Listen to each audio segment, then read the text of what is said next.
Oke, assalamualaikum warahmatullahi wabarakatuh. Jumpa lagi dengan saya di online business scam dagangankita.com bagian 10 dengan tema modal dan pengelolaannya. Nah, ini kita sudah sampai di bagian 10 ya. Semoga apa yang saya sampaikan sebelum-sebelumnya itu bisa bermanfaat buat teman-teman semua, bisa menjadi pembelajaran buat kita semua. Kita sama-sama belajar, kita sama-sama eh, terus mengembangkan diri supaya persiapan-persiapan ketika memulai sampai dengan menjalankan hingga scale up nantinya bisa berjalan dengan lancar. Nah, ini kita sudah sampai di modal dan pengelolaannya. Penting nggak sih sebenarnya modal dan pengelolaannya itu? Kalau di bisnis ya jelas penting karena modal dan pengelolaannya itu satu kesatuan yang nggak bisa dipisahkan, kan gitu ya. Jadi harus kita pelajari detail tentang modal dan pengelolaannya supaya tidak terjadi hal-hal yang tidak diinginkan. Oke. Modal bukan faktor utama dalam memulai bisnis, tapi tanpa modal bisnis juga akan mengalami kendala. Nah, ini satu hal yang kadang menjadi menjadi penghambat bagi teman-teman untuk memulai itu kadang karena modal. Wah, saya nggak bisa mulai, saya belum bisa mulai karena nggak punya modal. Ya, memang modal itu penting, tapi sebenarnya modal itu bukan faktor utama. Tanpa modal pun sebenarnya bisa. Tapi tanpa modal itu kita juga harus tahu bukan tanpa modal sama sekali, tapi modal itu kan ada banyak, nggak hanya berbentuk uang. Ya toh, nggak hanya berbentuk uang. Nanti kita jelaskan jenis-jenis modal itu apa aja gitu loh. Jadi biar teman-teman terbuka, wah nggak punya uang ya punyanya apa kan gitu toh. Jadi harus bisa berpikir, pengusaha itu kan harus bisa berpikir mencari solusi atas problem yang sedang dihadapi kan gitu. Baik itu pengusaha maupun calon pengusaha. Kalau pengen jadi pengusaha kan pasti calon dulu ya. Ketika kita jadi calon sudah tidak bisa berpikir tentang solusi ya finish kan gitu toh. Tapi kalau kita masih jadi calon aja bisa mencari solusi-solusi atas atas problem, atas kendala yang dihadapi ya pasti bisa, terutama tentang modal kan gitu ya. Jadi ingat, modal itu bukan faktor utama, tapi tanpa modal ya juga akan mengalami kendala gitu ya. Jadi harus ditekankan, ya pokoknya melakulah dengan apa ya, dengan cara kita masing-masing. Terus pengelolaan modal. Modal kecil jika dikelola dengan baik akan jadi besar. Modal besar jika salah mengelola akan jadi bubar. Nah, ini juga dalam pengelolaan itu sangat riskan karena modal itu kadang kita sudah siapkan nih, misal 10 juta. Tapi nanti di perjalanannya ketika kita mengelolanya tidak baik, ini 10 juta ini bisa-bisa bukan hanya untuk modal, tapi untuk yang lain, malah modal madul kan gitu toh. Jadi harus harus bijak. Harus bijak dalam mengelola. Ketika kita kemarin sudah mempelajari soal RAB, gimana cara menyusun keuangan, gimana cara meletakkan pada pos-posnya keuangan itu ya, itu harus kita jalani gitu loh, harus kita buat supaya ketika nanti kita modal itu sudah ada, kan kita bikin RAB-nya dulu. Nah, baru kan modalnya ada enggak. Kalau misal modalnya ada, ya udah langsung kita lari ke pengelolaannya. Nah, pengelolaannya itu kan hasil dari apa yang sudah kita rencanakan. Ketika kita punya modal kecil, ya kalau dikelola dengan baik pasti akan besar. Ya toh? Karena orang yang memulai dari modal kecil ini akan lebih settle, lebih kuat gitu loh. Daripada orang yang sudah berkelimangan modal, karena dia pasti spekulasinya mengerikan dan dan kadang sering mengalami kegagalan. Karena saya menemui beberapa orang yang punya modal tapi dia uraan gitu loh. Kadang ya wis melaku ya, memang ada beberapa yang jalan tapi ada beberapa yang enggak jalan. Nah, itu spekulasi. Tapi orang yang punya modal itu pasti punya kekuatan yang lebih. Nah, makanya yang modal kecil ini harus ngelolanya harus baik supaya bisa jadi besar. jangan sampai kalah dengan orang yang bermodal besar, karena kesempatannya itu orang yang bermodal besar itu lebih tinggi. Tapi tidak menutup kemungkinan orang yang bermodal besar itu akan cepat tumbang. Karena kalau tidak bisa mengelolanya ya percuma.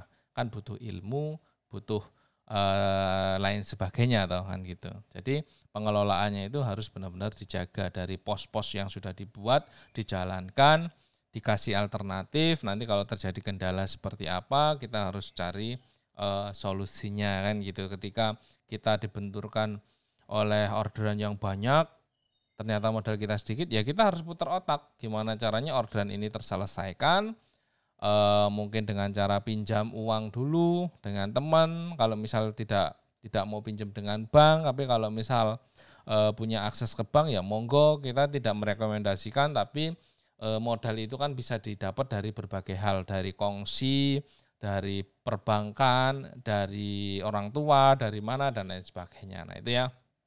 Jadi harus bisa mengelolanya. Terus jenis-jenis modal. Nah ini modal itu ada 3 jenis kalau menurut kita ya. Tapi sebenarnya ada banyak, nggak hanya 3 jenis ini. Tapi ini yang paling relevan lah, yang paling sesuai dengan apa yang kita ada di lingkungan kita aja lah, yang terdekat kan gitu. Karena modal terbaik itu kan yang ada di lingkungan. Kalau nggak ada ya ngapain gitu, itu bukan modal, nggak usah disebut.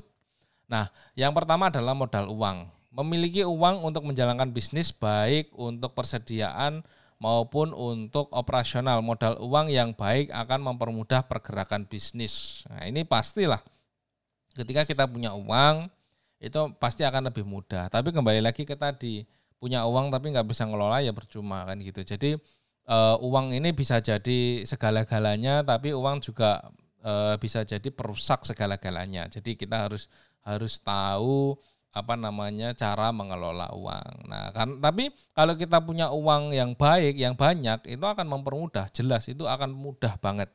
Ketika kita mau ekspansi, kita punya modal ya wis ekspansi aja gitu. Beda kalau yang punya modalnya kecil. Tapi yang punya modal kecil jangan berkecil hati. Jalankan dulu.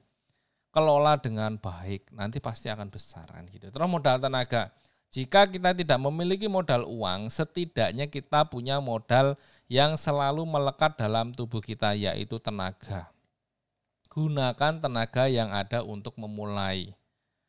Semua punya tenaga kan? Kalau nggak punya tenaga berarti sudah jadi mayat, sudah mati kan itu. Jadi semua punya tenaga, semua bisa digunakan gitu loh. Kalau nggak punya uang, punya tenaga, ya usaha dulu pakai tenaganya. Gimana caranya?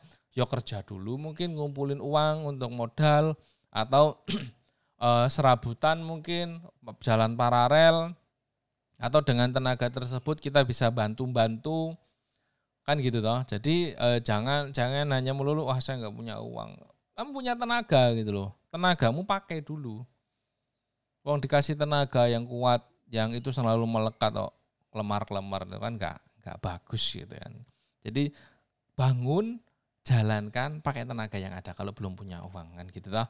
Nah, terus modal yang ketiga adalah modal ilmu. Modal ilmu memiliki peran yang sangat penting sebab memiliki uang dan tenaga, jika tidak memiliki ilmu maka bisa dipastikan perjalanan bisnisnya kebingungan arah. Nah ini yang terakhir, ini modal ilmu ini penting banget. Banyak orang yang menyepelekan, alah itu paling ya cuma jual materi, alah itu kakean teori, itu kakean ini. Nah, enggak, jangan berpikir seperti itu. Pengusaha itu harus mencari ilmu, harus bisa mengosongkan diri untuk mendapatkan ilmu baru, harus bisa selalu haus akan ilmu, selalu belajar, menjadi pembelajar yang baik, menjadi pembelajar yang bijaksana, menjadi pembelajar yang tidak egois. Meskipun punya ilmu tinggi, tapi terus belajar. Apalagi yang nggak punya ilmu, punya uang, punya tenaga, nggak punya ilmu ya zong kan gitu toh. Tapi kalau punya ilmu, udah punya ilmu, itu pasti punya tenaga lah. Karena tenaga itu kan melekat ya. Punya ilmu, pasti punya tenaga. Punya tenaga belum tentu punya ilmu. Kan gitu. Punya modal dan punya tenaga, belum tentu punya ilmu. Yang pasti ada itu kan tenaganya. Nah ketika kita punya tenaga, jalankan dengan tenaga kita. sambil belajar ilmunya. Nanti uangnya baru cari alternatif-alternatif. Kan nggak harus kita beli. Misal kita kongsi ke supplier. Boleh nggak kita ambil dulu barangnya? Nanti bayarnya ketika barang ini sudah terbayarkan. Kan gitu bisa. Jadi nggak perlu harus uang gitu loh. Dan itu saya lakukan juga. Ketika saya mengalami kendala dalam keuangan, ya saya mencari alternatif, harus mencari alternatif.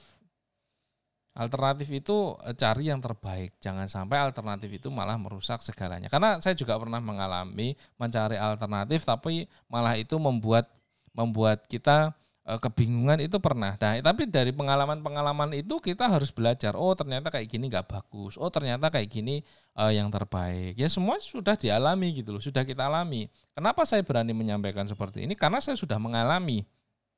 Dan guru terbaik adalah pengalaman kan gitu. Jadi terus cari pengalaman, terus cari ilmu, terus gali potensi, terus gunakan tenaganya.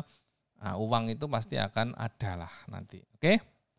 Lanjut. Memaksimalkan modal dan pengelolaannya. Membeli barang atau stok tidak berlebih. Cara meminimalisir modal supaya hemat adalah dengan cara kulakan atau belanja barang yang memang sudah laku. Biarkan stok ada di supplier saja, jangan di gudang kita. Nah ini juga penting. Kadang kita itu, wah itu ada ini apa namanya? Saya menemukan satu produk, wes langsung digas buat beli barang itu. Ternyata barangnya nggak fast moving, ya modal kita akan berhenti kan gitu. Nah kalau saya biasanya kalau dengan modal kecil itu benar-benar saya manage dengan cara ya kalau beli barang ya secukupnya. Kalau orderannya satu ya beli satu. Lebih baik kita wirawiri capek karena kita pakai tenaga, punya tenaga yang itu gratis. Nggak harus kita bayar orang, kita gunakan tenaga kita untuk wirawiri. Beli barangnya ya secukupnya, satu ya satu, dua ya dua, sudah gitu aja. Ya nggak usah mikirin, wah saya kalau nggak punya stok gimana. Biarkan barang itu di supplier. Kalau misal itu nanti ada orderan terus nggak ada, ya sampaikan ke konsumen barangnya lagi kosong kan gitu. Karena kita modalnya minim, beda kalau kita modal besar. Kalau modal besar ya wes gas aja kan gitu toh. Lain pengelolaan kan gitu toh, lain hal. Jadi kalau modalnya kecil, belilah barang yang tidak berlebih. Atau biarkan barangnya di supplier. Saya sampai sekarang melakukan itu.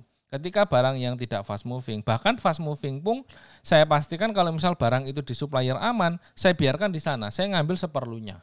Karena apa? Kita kan nggak hanya muter modal kan di hal itu aja. Kita harus muter di barang-barang lain, kita juga harus muter di operasional, kita juga harus muter di pesanan-pesanan yang lain. Jadi untuk meminimalisir itu. Selain itu, supaya gudang kita nggak penuh, supaya rumah kita nggak penuh barang. Kan lebih enak toh. Biarin di tempat supplier, barangnya banyak, nanti kita jual semaksimal mungkin, nanti tinggal ngomong. Kita ambil seperlu kita, nanti kita bayar. Kalau misal kita belum punya modal ya kita bayar 1 minggu sekali mungkin kita buat kongsi. Yang penting kan kepercayaannya. Ketika kita bisa membangun kepercayaan, personal kita bisa dipercaya, semuanya akan jalan baik-baik saja. Tapi kalau nggak bisa dipercaya ya sudah, pasti akan habis, pasti akan hancur kan gitu toh. Menjaga kepercayaan itu salah satu dari modal dan pengelolaan itu tadi. Kita harus bisa mengelola kepercayaan, kita harus bisa mengelola modal dan lain sebagainya gitu ya.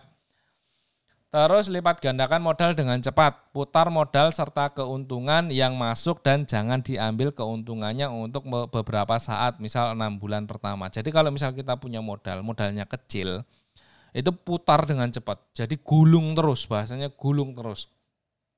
Misal dapat nih punya uang 10 juta, ternyata ada penjualan 2 juta, labanya 1 juta. Stop, jangan diambil dulu labanya. Biarin, gulung lagi buat belanja. Buat belanja terus sampai misal 6 bulan.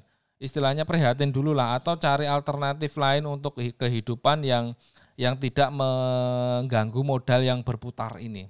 Selama 6 bulan putar, gulung terus, laba 500.000, gulung lagi jadi modal. Laba 1 juta, gulung lagi jadi modal. Laba 10 juta, gulung lagi jadi modal. Terus sampai benar-benar modal itu bisa berlipat ganda dengan cepat. Karena dengan cara menggulung laba menjadi modal kembali 100%, kalau misal kita baru memulai kan kita jalankan sendiri ya. Nah itu akan lebih mempercepat kita dalam dalam melipat gandakan. Jadi 6 bulan aja harusnya sudah bisa menjadi berlipat-lipat. Atau 1 bulan aja kalau kita bisa benar-benar mengelola dan ketemu produk yang winning itu akan bisa cepat menjadi besar kan gitu ya. Oke, bijak dalam mengelola modal akan membuat bisnis cepat bertumbuh. Nah, jadi harus bijak. Jadi jangan ceroboh, jangan langsung terbawa gaya hidup. Misal baru punya laba 5 juta, wis bingung ini mau tak belikan apa, ini mau tak apa. Gulung dulu sampai dengan benar-benar uang 5 juta itu kecil gitu loh. Uang 5 juta itu mudah didapatkan. Uang 5 juta itu nilainya enggak besar gitu loh. Jadi gulung terus sampai kita benar-benar nilai uang itu menjadi kecil. Yang misal ibaratnya gini, uang 500.000 itu kayak kita kalau punya uang 50.000 lah istilahnya kan gitu. Memperkecil nilainya. Tapi tidak merubah nilai tersebut gitu loh. Jadi kayak kita nganggap aku punya uang 500.000 itu kayak dulu ketika aku susah itu punya uang 50.000 kan gitu toh. Jadi kalau misal kita ngeluarkan 500.000 itu kayak kita dulu itu ngeluarin 50.000 wes gitu aja. Jadi memperkecil. Nah itu cara-cara bijak mengelola uang, mengelola modalnya. Jadi harus benar-benar prihatin, harus benar-benar pinter dalam mengelola, harus benar-benar jangan terbawa gaya hidup. Karena saya sendiri juga mengalami. Nah kembali lagi kita terutama saya itu berbicara sesuai dengan pengalaman. Ketika saya mengalami hal-hal yang terbawa hal-hal yang memang lingkungan ataupun gaya hidup, sosial media itu kan termasuk lingkungannya, bukan lingkungan sekitar kita. Mungkin lingkungan sekitar kita baik banget, lingkungan sekitar saya itu baik banget. Tapi kadang sosial media yang membuat kita berubah gitu loh.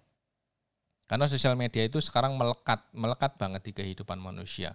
Nah itu jangan terbawa terbawa gaya hidup dan lain sebagainya. Boleh, tapi jangan berlebihan kan gitu toh. Kalau saya pribadi, saya mengikuti gaya hidup. Karena itu salah satu dari hadiah untuk kita, self reward. Nah, kan gitu kan, self reward. Jadi kita memang harus membahagiakan diri kita, tapi jangan berlebihan kan gitu toh. Kita lebih memikirkan kebermanfaatannya, lebih memikirkan pertumbuhan bisnisnya. Begitu, terima kasih banyak atas partisipasinya, terima kasih banyak atas waktunya telah menonton video kita dari awal sampai akhir. Kalau ada pertanyaan, silahkan tinggalkan di kolom komentar, nanti kita jawab, insya Allah kita jawab semaksimal mungkin. Kalau misal pengen cepat kita jawab ya silahkan japri ke admin kita yang ada di kolom deskripsi.